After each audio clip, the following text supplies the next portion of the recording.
Oh my god. Oh, it's right in my neck. Okay, if we're going to film this scene, Josh, I would like it to be known that I'm under duress from the producers to include this scene, purely for the reasons of increasing the views on this video. Chirp to them like you're a duck. I know your game. I thought for this video I want to really take things back to how they used to be on Josh Pieters' channel. The Brit Crew.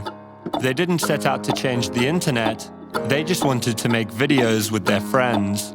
But somewhere along the way, they became a phenomenon. As a collective, they weren't just popular, they were culture-defining. Peter Pan collars, penny boards, whisper challenges, advent calendars, sausage dogs, £1 a day. Hello world. I had a front row seat as they not only shaped their own careers, but paved the way for mine. I'm living my dream. I saw how people who filmed themselves alone in their bedroom became international celebrities. It felt like anyone could be a YouTuber, even me. They changed the way creators operated and collaborated, showing the world that friendship could be a brand, and that brand could be powerful. Now, in order to do all of the required reading to make this piece possible, I have to say thank you to Revolut for sponsoring this video. If you're planning on doing some summer traveling of your own this year, then make sure to sign up to Revolut using my link in the description. Literally, all you have to do is sign up to Revolut, use the card, and they will give you a free £20. Revolut is the all-in-one finance app used by over 50 million people worldwide in order to help manage your finances, from spending to saving. You are fascinating. This documentary took our team far and wide, both in the UK but also internationally. This was stress-free because of Revolut. They have exceptional in-app exchange rates, which we made use of, but also if you don't check the exchange rates in-app, you can just pay using your card in your local currency, and Revolut will give you a great exchange rate. Today, combined, the Brit Crew still have over 42 million subscribers, but their collective influence has faded. Some still upload regularly, while others haven't posted in years. With the world seemingly at their feet, why would any of them walk away? I wasn't the only one asking, and it made me wonder, what really happened to the Brit Crew? So my links to the Brit Crew actually started in this house, believe it or not. This is where I filmed my first ever YouTube video. And the reason I filmed my first ever YouTube video in this house is because it's where Joe and Casper lived, and it's where their sort of Jasper era on YouTube started.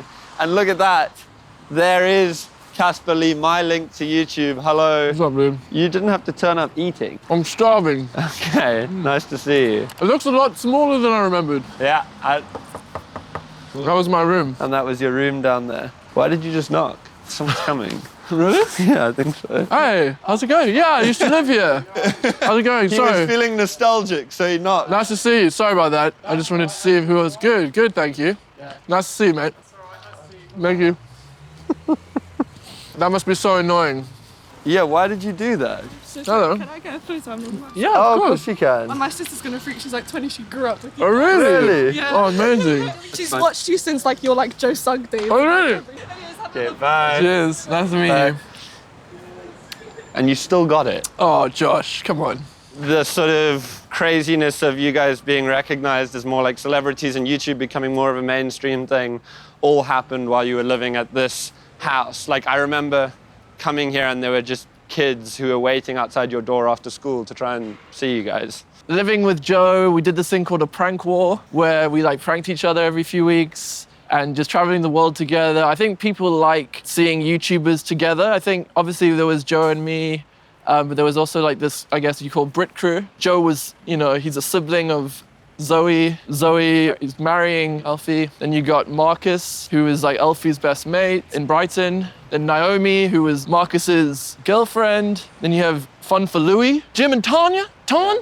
And then there was Louise, AKA Sprinkle of Glitter. And of course, Jack's Gap. I feel like I'm like a YouTube historian now. Well, you are. You were one of the first ones. Casper and I have been best friends since we were 13 years old.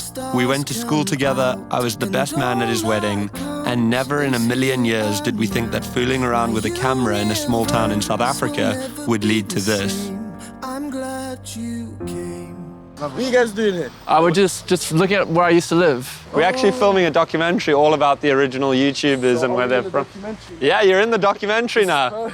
Have you watched Casper since long ago, or? I was around 10. Dude, I feel watched like... you as well, don't worry. Okay, thank you very much. Nice to meet you. Cheers. So I remember when you started making videos when you were like 15 or 16 at school. Yeah. He used to make fun of me. Why did you start making YouTube videos when there was no prospect of it being a career? I was a fan. I thought if I became a YouTuber, maybe people would think I was cool. And it worked. It didn't work for the first few years. It took 2 years to get to 1,000 subscribers. I remember like literally in a day, I got like 20 subscribers once and I was like, wow. And it was quite hard because I guess I was living in a small town in South Africa, surrounded by like people like you who didn't care about YouTube. And I wanted to be where they were doing it because that's how you built a channel, was through collaboration. Yeah. I just got obsessed with it, and when I get obsessed with something, I don't really care that much what other people think. But I remember our drama teacher once, of all people, you showed her a video that you'd made. Oh yeah. And she literally went, this is so cringe, and she walked out of the classroom like holding her head. Yeah, you should probably not, try and tear down a kid's dreams, especially when you're an adult and you're teaching them. It's weird, like a lot of people say, is making a YouTube video, like, do you have to have a lot of confidence to do it? I actually think it was the opposite for a lot of YouTubers, especially in the early days. They weren't that confident in real life, but you could get confident in front of a camera. You didn't have to worry when you're sitting there, like, is this gonna be taken out of context? Because you fully own what you're doing, you fully own the distribution, the editing, unlike this, where you can make me look like a complete cunt.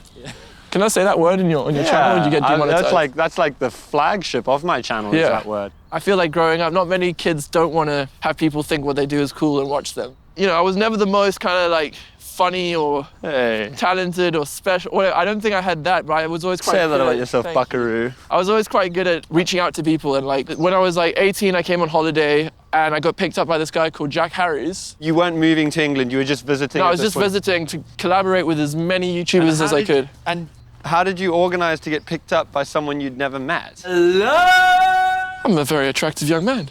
I was reaching out to these people every chance I could. Like I would literally watch their live streams and comment underneath and be like, hey, I'm Casper, this guy from South Africa. I make YouTube videos like you. Yeah. Or I'd send them like a DM on Twitter, or you did everything you could to convince people to give you a chance. And Jack was definitely at the time like really blowing up. So I was like, holy crap, I'm gonna get to make a video with this guy. Like this is gonna be really good. Hi, my name's Jack. I wasn't finished. Sorry. So yeah, I can't remember. It probably was Heathrow. He takes me to Chiswick. And then from there, I went to Brighton eventually, saw Marcus, saw Alfie. And that was the first time you met all those guys, although you'd met them online? Yeah, first time I met them in real life. I mean, we were doing something that was quite, as you say, not that cool at the time. And you found other people. And you found other people who were literally doing something very unique. I think sometimes people think like this stuff is all very strategic, but there was no like plan of how do we like make this into something. It just kind of happened naturally. So I had a flat with Alfie for about a year or two. Yeah, a year. I think. And you were there a lot of the time too. When I had the idea to make this documentary, I reached out to Zoe and Alfie, but was still waiting for a response. Marcus, Alfie, Jim, Tanya, Zoe, they were friends. Like I love them. But when I finally met Joe properly, they felt like you were more naturally suited as friends. This guy is like, yeah, we're more alike. But I even felt that like when I came over for the first time, I always felt like they were just like, who's this fucking clinger on? Really? Like it always felt a bit like, Casper, who's that? And over time, as I got to know them, that changed. And it was probably because I was slightly insecure too. But it definitely was always a sense of like, oh, don't like bring that other person into the group.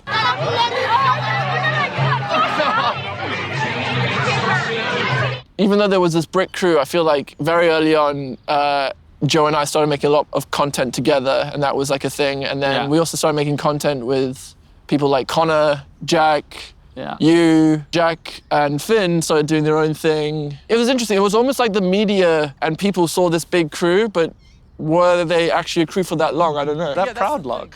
Hey, how's it going? What's up, guys? Good to see you, boys. How are you, brother? We're making a documentary all around the first generation of YouTubers. So like... Big dogs. Big royalty right here, guys. As a TV star at the time, what was it like seeing these YouTubers start coming up? If only I knew, I'd be, I'd be with you guys.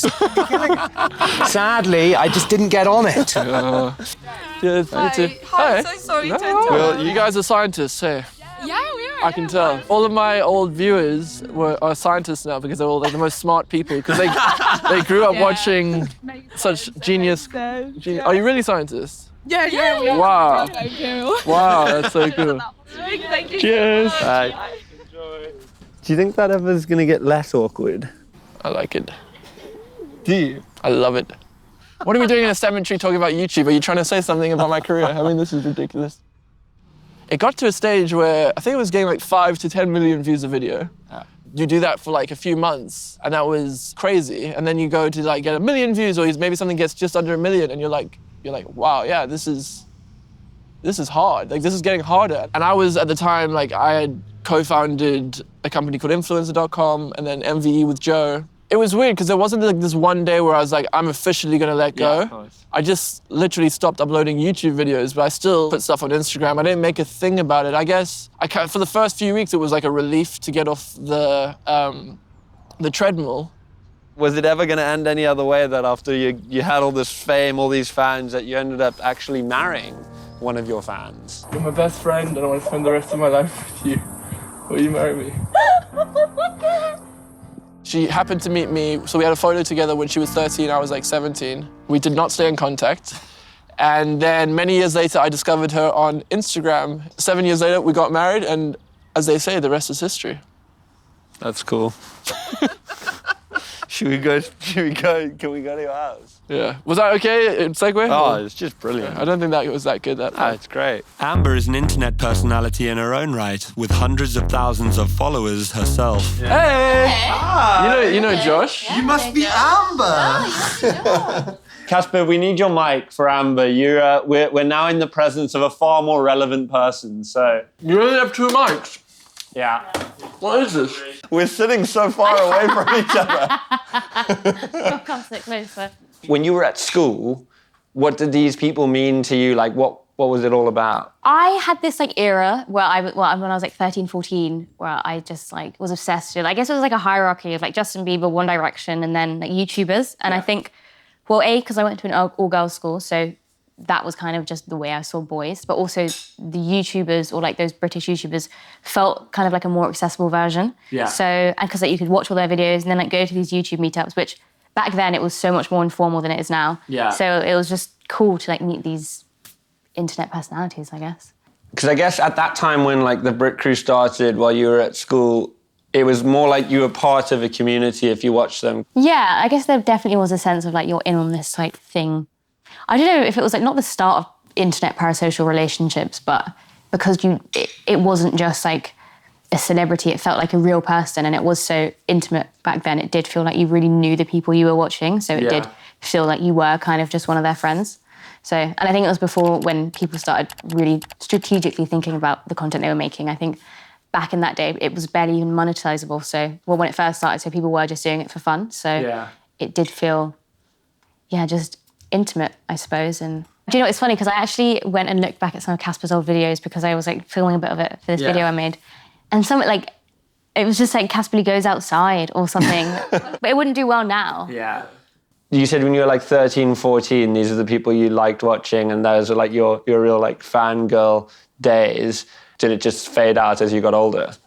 Yeah, I think like by the time I was like 15, I'd moved on. I think because it just, I don't know, that felt young, maybe. You finish school and you go to university, and this guy that you used to watch on YouTube occasionally when you were 13, did he comment on one of your photos? Yeah, I was just confused. Then I took a screenshot of it and I put it on my story, and I was like, lol, 14-year-old me would be fangirling massively. Yeah. And then I sent him the photo at Reading, and then we started talking. Had a first date, which you were at. I was there. Yeah, Casper invited me to be on your first date because he was nervous. Yeah, we all played Monopoly. Yeah, that was fun.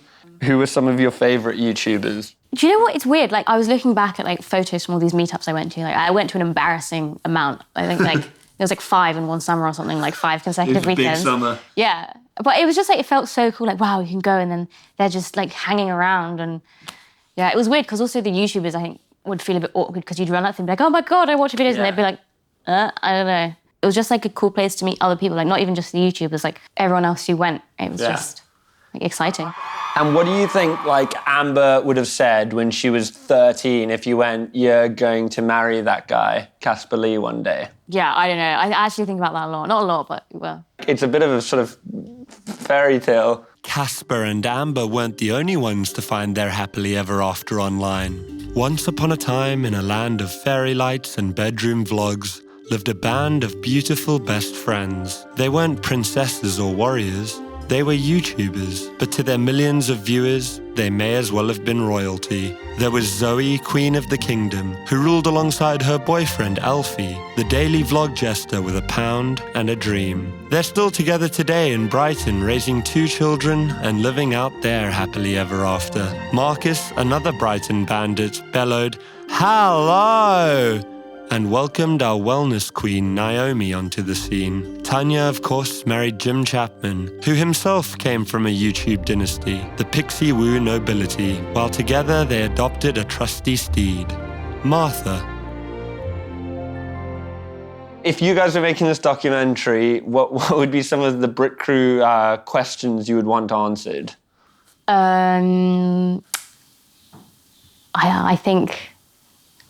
I think the people would want to know, you know, where's the hound?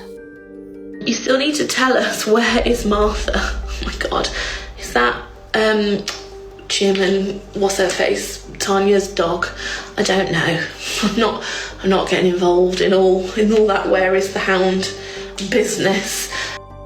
The adorable dachshund, fondly known as Martha, first graced our screens on July 26, 2015, thanks to a Snapchat from Tanya Burr. From that moment on, Martha wasn't just a pet. She took on lead and supporting roles in countless videos, not only from Tanya and Jim.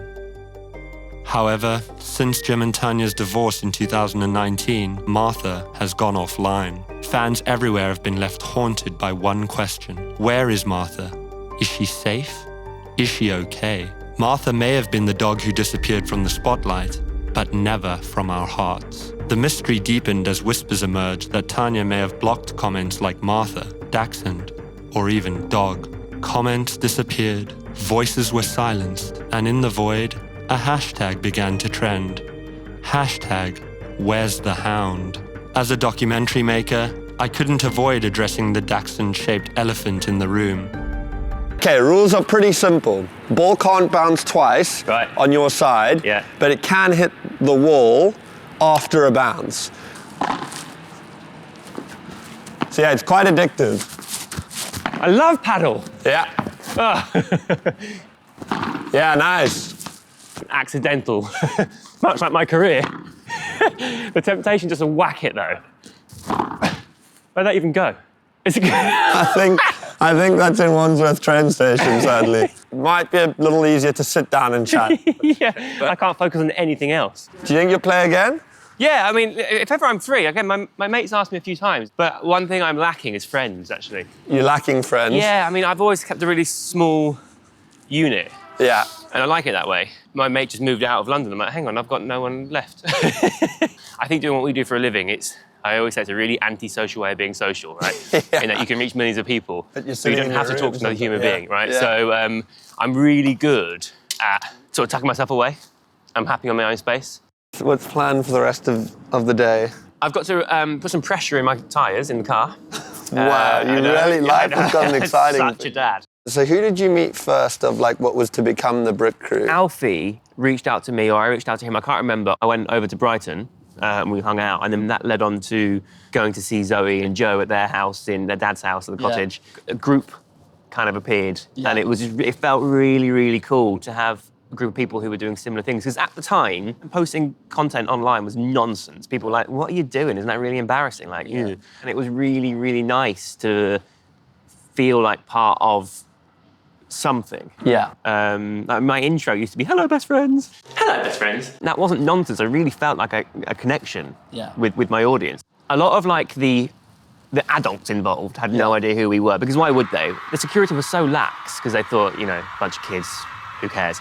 And they just took us out the general entrance, and the whole crowd swarmed us. And when I say it was like an episode of The Walking Dead, I'm not joking. Like we were. I've seen it, with you guys before. Right. Yeah. Pushed onto this bus, and I remember kids just rocking, and I'm talking like thousands, rocking the bus. And for me, that's kind of like an epitome of what that time was. The people who made the decisions, the adults involved, had no idea. But for our audience, we were like their One Direction. Everyone's really nice, we're having a great time. I remember another occasion where I was in Glasgow, and I messaged on Twitter or something saying, hey, I'm in Glasgow, I've never been before, like, anyone want to show me around? And about 10 or 15 kids bunked school to hang out with me, right? And I was like, oh, that's funny, you know, whatever, fairly harmless. And then it got to like 3:30 when the school closed, and I was on like the high street. And I'm not exaggerating when I say I broke the high street. Hundreds, probably thousands of people turned up, and it was a massive high street, similar to, it was their version of Oxford Circus. Yeah. You should be more faced by that. I got you a cookie. Oh, thank you very much. It just swarmed, and I didn't know what to do. I remember calling my management going, shit, this is like a real thing. Like, we need to be really wary now of how it goes, because it could have been dangerous, but we had absolutely no way of knowing that until it happened. I posted a vlog, and I had Zoe's laptop on screen, and her desktop background was Alfie and Zoe kissing or embracing or something. For years, there was like a Jim Chapman Appreciation Day on Twitter, because I accidentally outed Zoe and Alfie. And I was also the only one of the group who was like, listen, guys, if they want to keep it private, let's let them keep it private. I think we were in VidCon or somewhere, and I had messages, and my phone was going, and I got out of the shower going, what's going on? And too late. Oh my God. So I had to delete the content really quickly, but everyone knew by then. Were they angry?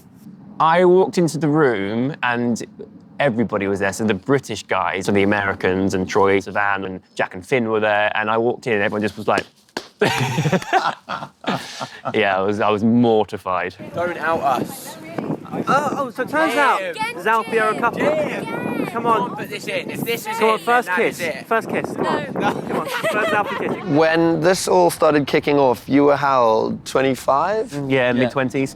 Obviously, at the time that you were sort of referred to as the dad of the group, could you feel like you were slightly more mature or older than those other guys in the group? I don't necessarily think more mature, but I always felt too old for it, if I'm being totally frank. Particularly when my audience, all of our audience, were at the early days, they were mostly young girls. And I was in my mid-20s. I was like, I don't need 14-year-old girls feeling that way about me, you know. But I kind of quickly realised that I could do good with it. I remember getting parents stop me and go, do you know what? They could be watching...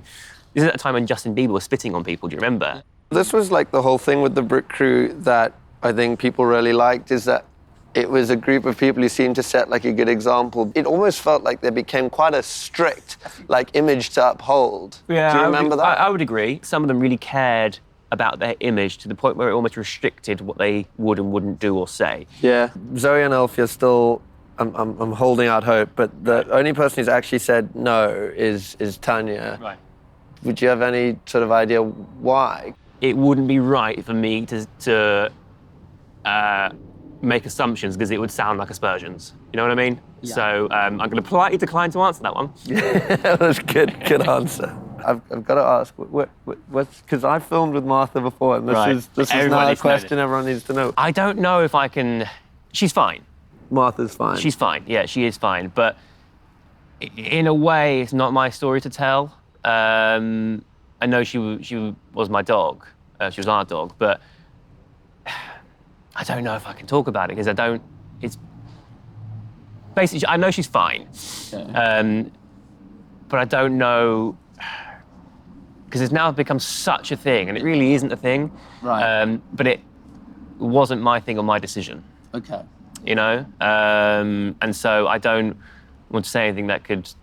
No, I don't want to push you to say anything. Yeah, I just don't want to say anything that might be misconstrued or point fingers or anything like that. What was that like, going through a breakup so publicly? Tough, because obviously everybody has thoughts and opinions. They take snippets of our content and decide they've got the full story. Was it ever a time where you kind of had to be appearing a certain way publicly and on camera together when it was like, this is falling apart? Yeah, there was an element of going, this is what's expected of me. But I think that's true of everybody, whether you're in the public eye or not. If you go to a family gathering, you have, and things aren't great, will sometimes pretend they are. Yeah. Because you don't want everyone to be in your business, right? It just so happens that we did that in front of loads of people rather than just... I know that I was in it longer than I should have been. I think she probably feels the same, but I can't comment on it. Because we just kind of went through the motions. Yeah. You know? And it's a shame because, like, we both deserve better than that. Yeah. You know? Was it the pressure of the career that made it difficult, do you think? Not directly. I think that I'm not easy to be around all the time. I take my ownership of that. Like, I stress, I worry, I'm anxious sometimes, and it's not easy to always have... Do you know, for a very lovely, successful man, you talk down about yourself quite a lot? Well, I think in this industry, you have to have a certain amount of self-loathing. I guess it's also probably hard to realize how immense it was when you're actually in it. It's only looking back that you can think like, well, that was actually pretty crazy. Yeah, and it's so far from removed from the life that I would have led otherwise. What do you think you would have done otherwise? I would have... I was... truly, and this is going to be really dramatic, I probably wouldn't be here. Like, I was really, really low before doing this. I was depressed. Yeah. Yeah, like dangerously. And it is testament to how the things you spend your time doing and how they impact the way you feel.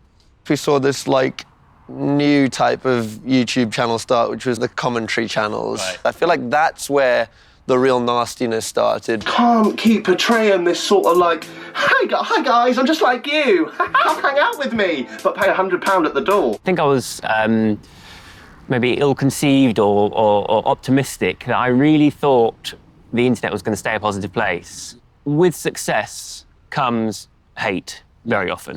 And I'm not sure if it was necessarily jealousy or more just almost piggybacking off someone else's success and trying to corrupt it and make themselves relevant and worthy. So they would have no content to make and therefore wouldn't be earning any money. So you're welcome. Ironically, none of the commentary channels wanted to comment. I'm really hopeful that by the time my children grow up, being an influencer won't be cool anymore.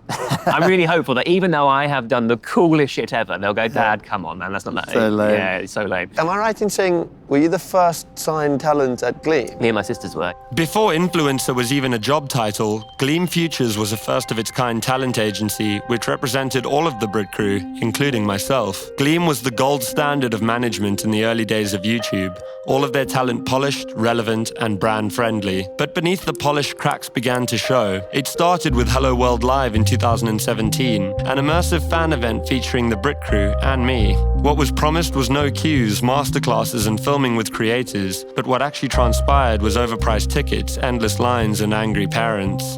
Hashtag Hello World trended for all the wrong reasons. I think two things. One, it was badly organised. Yeah. It wasn't the way it should have been. I also think some of us were lazy, because I remember putting out loads of fires. We're sharing a mic, we've got a big budget here. I'm going to try speaking without the microphone and see if you can hear me. Okay, I'm going to shout. So, hey, welcome to the tour. Technical issues, but more than technical issues, we had actual fundamental issues. And I remember people going, Jim, we need to buy some time, get on stage. And I'd just go out there and ad-lib. But there were others who refused to leave the green room until their allotted time because they didn't want to get swamped by people. I'm like, the people have paid money to come see us, so get out there and get seen. Do you think if there was a reunion, would you go? I get asked all the time about like bringing the YouTube boy band back and all that stuff. And yeah, I'd love to do something for fun, but as much as I'm nostalgic about the past and about what we did and how much fun it was, I've no desire to go back to it. I've probably got a good idea you'd be least excited to see, but who would you be most excited to see at a reunion? Do you know the person I see the most still is Louise? Oh, really? Yeah. What, Pentland? Yeah, bloody love Louise. Marcus, just because I want to hear how his life's going. Yeah, out of everyone, that's the person I'm most excited to try and speak to because he's just living such a complete opposite to everyone. Yeah, I'd be really interested to have a good catch-up with him and see kind of what he's been up to and what life is like for him now. To understand the meteoric rise and quiet unraveling of the Brit Crew, I had to speak to Jack Harries, one half of the identical twin duo who walked away from YouTube at their peak. Jack first rose to fame through Jack's Gap, a channel he launched during his gap year that quickly captured a global audience. Together, Jack and Finn became the Brit Crew's golden boys, charming, relatable, and universally adored. But just as the Brit Crew began to solidify, they chose to step back. Finn eventually stepped away from the channel entirely, while Jack focused his influence into climate activism. Today he lives in Liskeard, Cornwall, miles away from the spotlight and even further from the world that made him famous.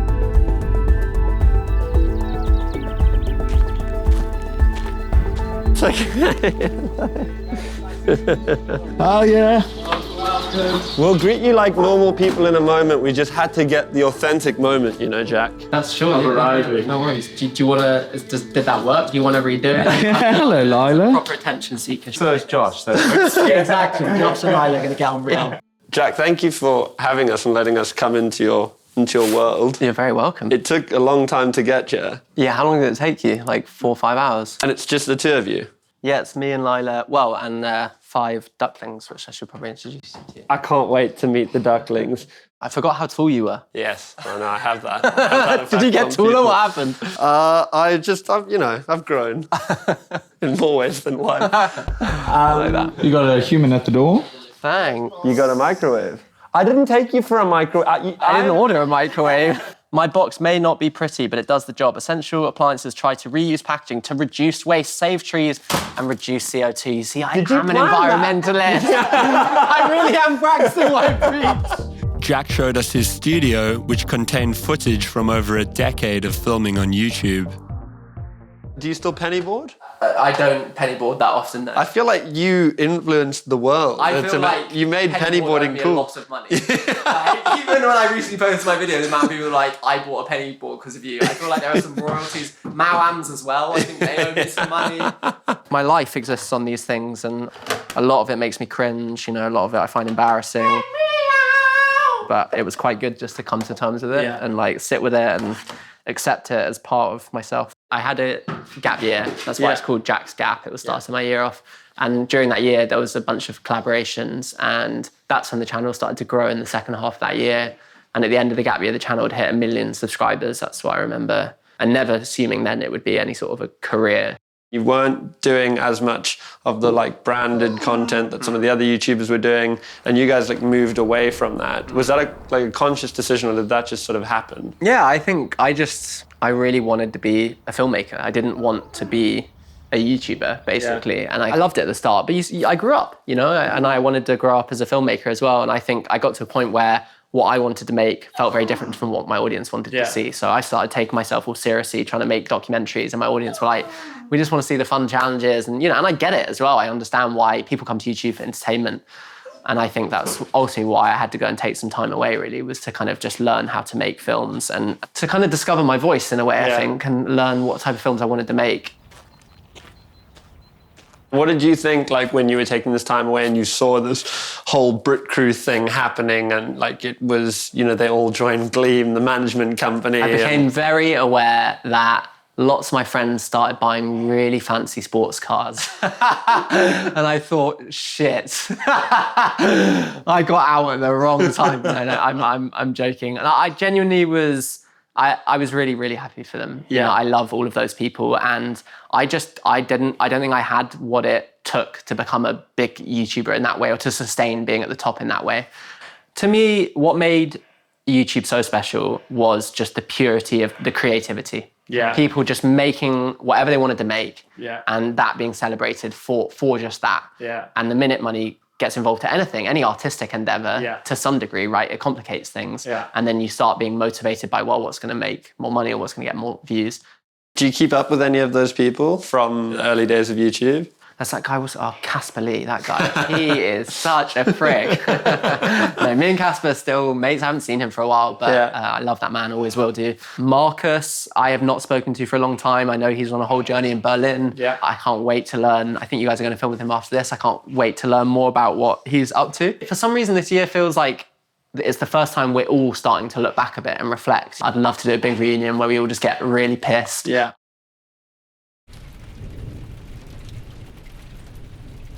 Where I think like your content was always different to everyone else's, and still is like your actual filmmaking ability seems to me to be your strongest asset. So where did that develop? Was that just natural? I mean, it's also in your blood, right? Yeah. I was surrounded by filmmaking, and I come from a family of filmmakers. My father is a television producer, and my mum used to direct documentaries, so like proper Nepo baby. I have to hold my hands up, you know, like... Did you feel a sense of imposter syndrome and guilt by like achieving so much success by essentially making crap? It just doesn't beat around the bush, does it?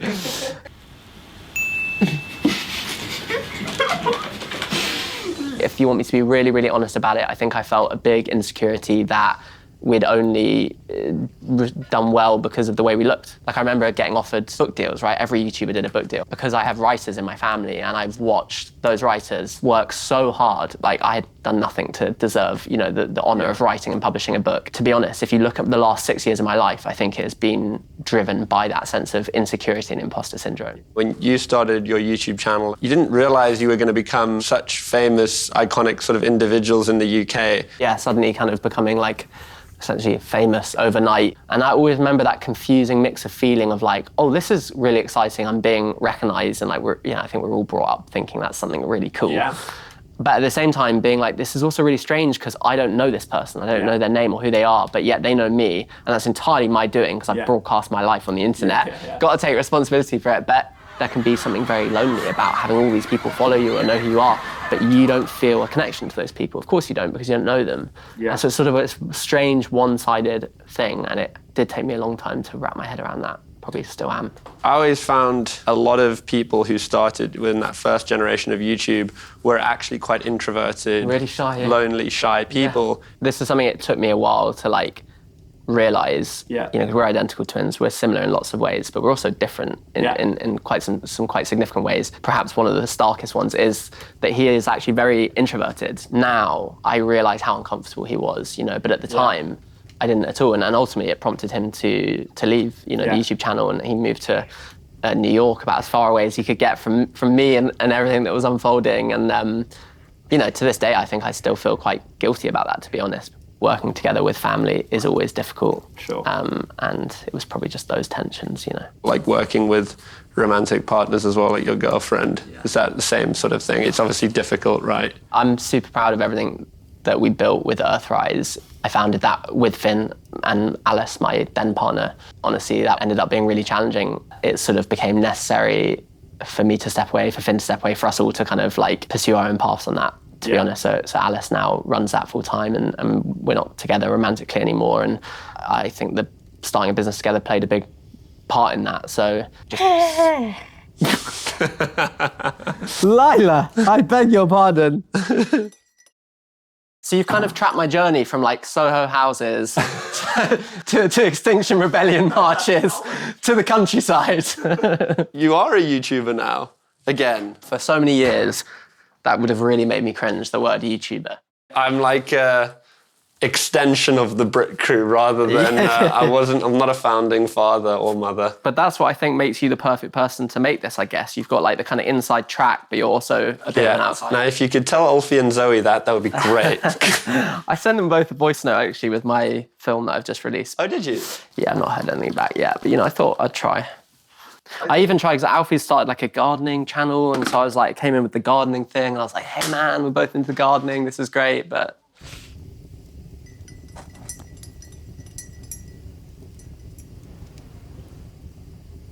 Did you ever see yourself as part of what became known as the Brit Crew? I think I also felt outside of it, to be honest, in a different way to you, maybe, you know. My sense was always like, oh, this guy thinks he's better than like the other YouTubers and the other people.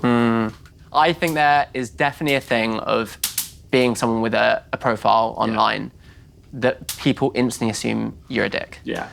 I've had that since I started a YouTube channel, and I get it as well, because lots of people online are not necessarily the nicest people. I also think a clique did form, you know, and you were asking earlier as well about stepping back. I hate cliques. I didn't want to be part of that kind of group that's, you know, I don't know, saw themselves as better than others or different to others. I hope everyone's kind of grown out of that and found their happiness, and I feel I certainly have, but I don't know, I hope I have, I don't know. Maybe I'm still a total egotist and I don't know.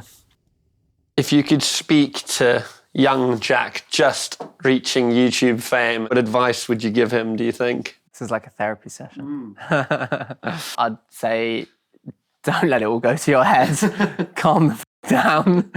I think the person I'd want to speak to is the self after that kind of started to become really disenfranchised with it all and started to hate myself for doing YouTube videos.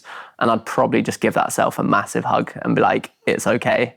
What got me into YouTube in the first place was a real naivety, like a desire to just be myself and share that with the world. It was very hard to maintain that when, you know, those videos got a lot of attention and fame and money and all that stuff got involved. And I think I've been on a journey ever since of trying to reclaim that younger, more naive self, because I think that's a beautiful place to create from. Don't think about what will make money. Think about like what is absolutely true to you. Yeah. And try and challenge that voice that we all have in our head. I have every day, like consistently saying, this is shit. You look awful. You sound stupid. Like that is a very real voice that is there when I make anything. And the only way I'm able to put stuff out still is just by consistently overcoming that voice. Nice crackling sound of the fire behind us. So it was meant to be like a nice little pattering of a fire, but it actually kind of sounds like a house is burning down behind us. And maybe there's a metaphor for like the ending of the Brit Crew and the sound of burning. We are going out to the Cornish countryside. Yeah. It's very important you take this. I will. Thumbstick. I know what it is. Handcraft. You know, you've used them. I know all about the thumbstick. It's great. It's very firm. Right, let's go. You might get some mud on these very white shoes. Is that going to be all right? It's fine. I'm so out of his depth. Jack had been incredibly welcoming, more so than I expected, considering the question that's been on my mind since we got here. I was actually surprised when you agreed to film this with me, to be honest. Why? Because I think you might have unfollowed me on Instagram after I made a video about Just Stop Oil.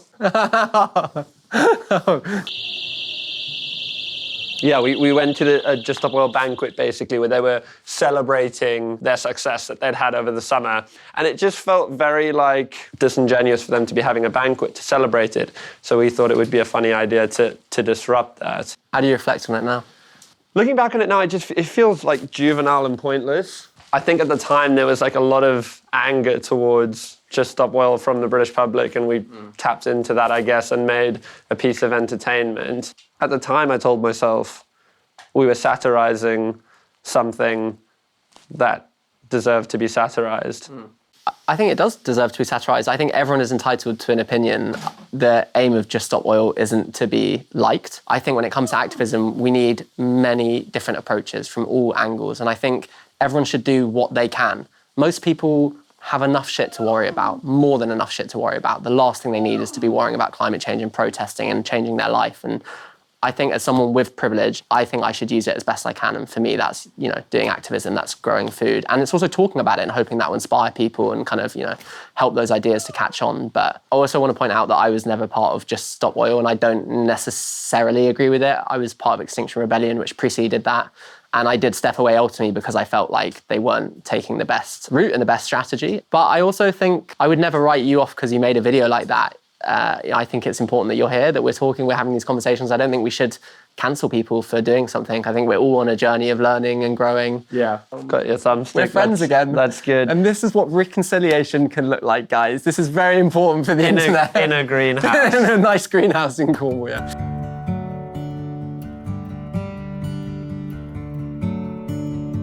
I think what really motivated me to come down here, I made a series a few years ago called Seat at the Table, where I travelled the length of the UK.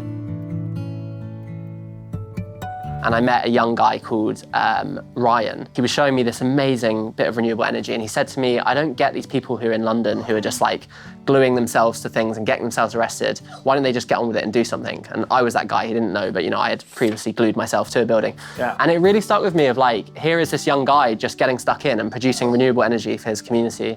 And so it set me on a whole path of thinking, how can I get my hands in the soil? How can I benefit a local community? How can I practice what I preach better? Yeah.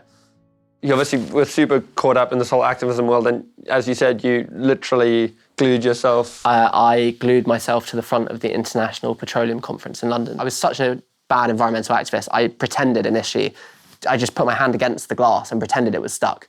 And then the guy next to me was this barrister from New Zealand who had glued himself, and he said, oh, mate, do you want some glue? And I was like, oh, no, I don't think I need the glue. And he was like, no, mate, get some glue. And I was so scared I didn't put enough on my hand. So it sort of half stuck at that point.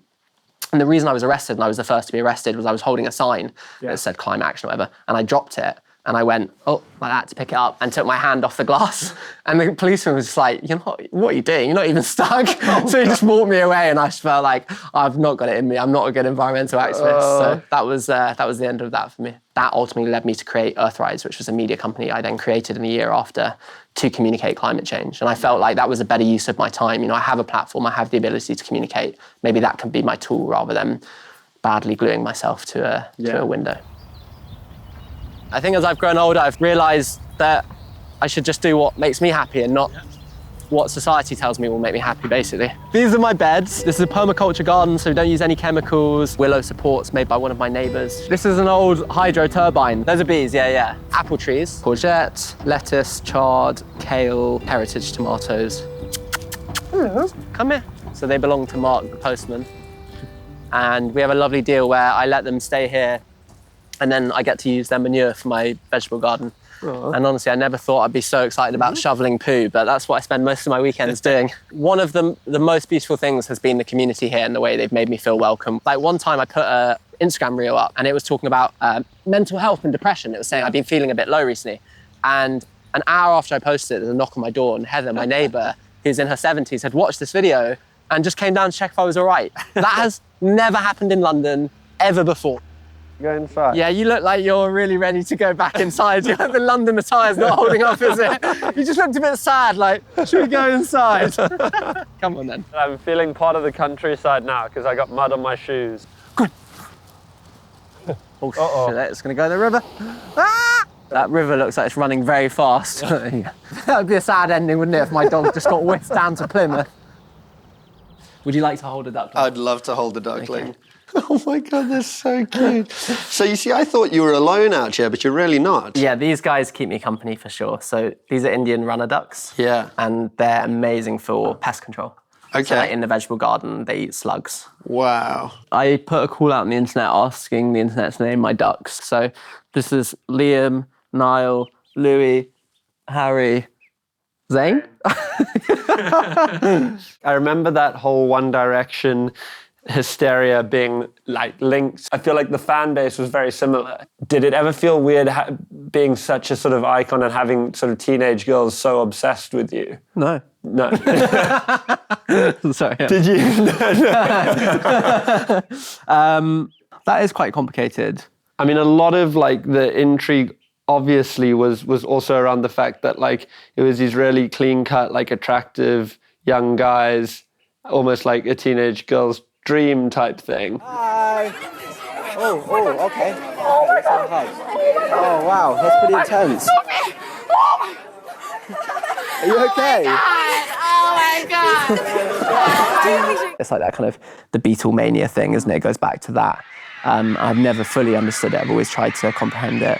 I think the ones that definitely were more scary or like unsettling were when it felt closer to home. So there was a tube station near my house and someone had graffitied across the billboards, "Hello, Jack and Finn, I know you live here, here's my phone number."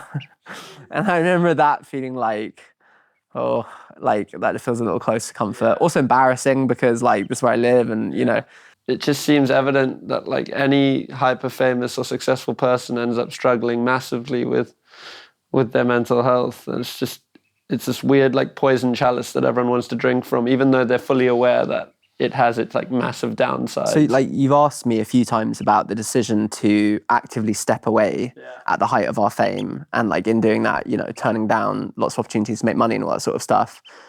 That was definitely the intention behind that, was like a form of self-preservation. Probably the darkest version of that, a story that I've ever told. I was seeing a therapist and the therapist obviously found out about my past because that's partly what I was in therapy for. Yeah. And then he told me he was building an app that he wanted me to promote. And I just thought there are so many layers of like inappropriate behavior here. It's hard to even know how to comprehend. And in those moments, it's almost like there's no escaping it, you know? Yeah. Yeah, that's like the one place where that just should never happen. Yeah. You want that to be the one safe zone. But like, as I'm saying all this, I feel like, you know, I experienced an eighth of what, you know, a big famous pop star or actor experienced. And I feel grateful to have like dipped my head in and experienced a tiny bit of it and to now have stepped back from it. I love it. I'm sat here sort of professing. I'm not interested in fame, surrounded by the cutest little ducklings you've ever seen, all a ploy to get more clicks.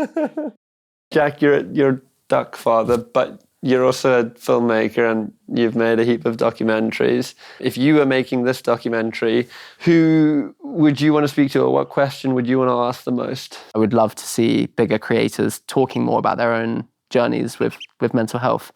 In particular, men. I would love to see more men with platforms. Ideally, I was just going to say, with ducklings on their shoulder. But I think the internet would really relate to that. And I'm still desperately trying to talk to Alfie and Zoe, but they're not responding to me. Can you help? I wish I could. I feel like Alfie and Zoe are like the king and queen of the YouTube world, and they're just like, they're quite hard to get in touch with. Zoe, Alfie, if you're out there, contact us. We love you. Well, what a pleasure it's been having you, Josh. It's been just absolute. It's been wild out here. I left Cornwall with a clearer sense of what that era looked like from the inside. Back in the Brit Crew days, I always felt like I was on the edge of that world, close enough to see it unfold, but never quite let all the way in. The more I speak to those who were in the thick of it, the more I realize that even from the inside, it didn't always feel secure or simple. We're starting to piece the story together. It's messy, it's layered, and some parts are still hard to talk about. But we're just getting started, because the Brit Crew story isn't finished, not without the people who shaped it and the ones who walked away. Make sure to keep an eye out for part 2 of the documentary, which will be coming out soon. And also, thank you again to Revolut for sponsoring this video. If you want to get yourself a free £20, make sure to sign up to Revolut using my link in the description.